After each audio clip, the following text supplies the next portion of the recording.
এবারে এবারে দেখবো পদ্মা, তুমি আমার শেষ পুত্রকে তুমি কেমন করে খাও।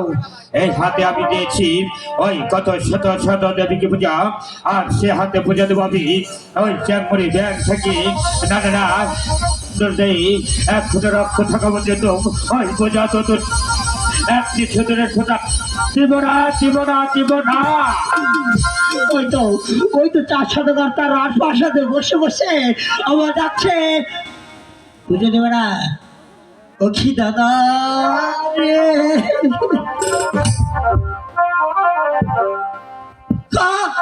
আমার করো দাদা বিশু করবা।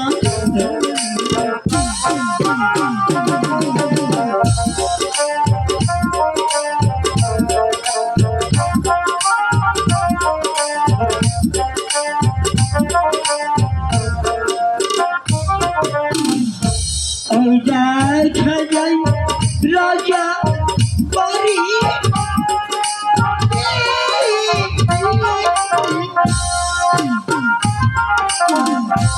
এই পথ ধরে যাব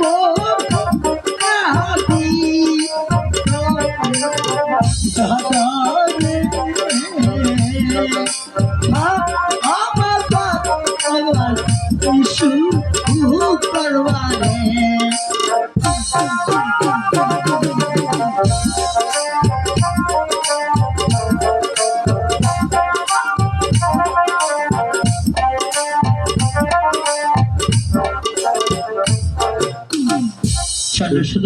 বেশ সুকর্মকর, হ্যাঁ আবার কি মন করে আমার কাছে?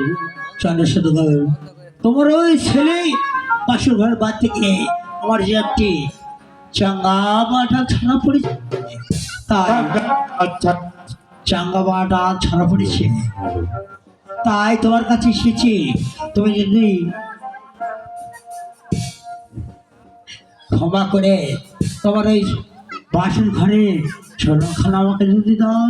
বেশ সুকর্মকর। হ্যাঁ, ওই চাঙ্গা বাটালের মূল্য তোমাকে কত দিতে হবে বিশ্বকর্মকর? বলো বলো বিশ্বকর্মকর। আমার ওই চাঙ্গা বাটালের মূল্য তুমি দিতে পারবে না। ওই চাঙ্গা বাটালের মূল্য আপনার মতো এরকম 60টি রাজ্য বিক্রি করলেও তুমি ওই চাঙ্গা বাটালের মূল্য তুমি দিতে পারো না। কেননা ওই বাটাল দি আমার 14 পুরুষ লাতালাতি, চাঙ্গা বাটালের রোজগার দিই আমি দুটো মুখে সেবা তুলে দিই। ঠিক আছে বিশ্বকর্মকর, আমি তোমাকে স্মরণ দেব। বেশ, কিন্তু বিশ্বকর্মকর, হ্যাঁ তোমাকে যে আমি ওই পূর্বেই বলেছি বিশ্বকর্মকর, হ্যাঁ,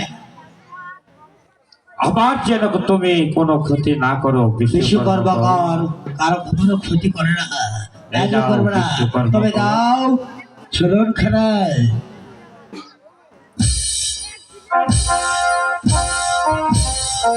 বিশ্বকর্মকর, হ্যাঁ তোমার ওই চাঙ্গা বাটাল না হলেই হ্যাঁ, আমাকে দেখে নেবে কেমন? বেশ, আমি এখন আসছি বিশ্বকর্মকর।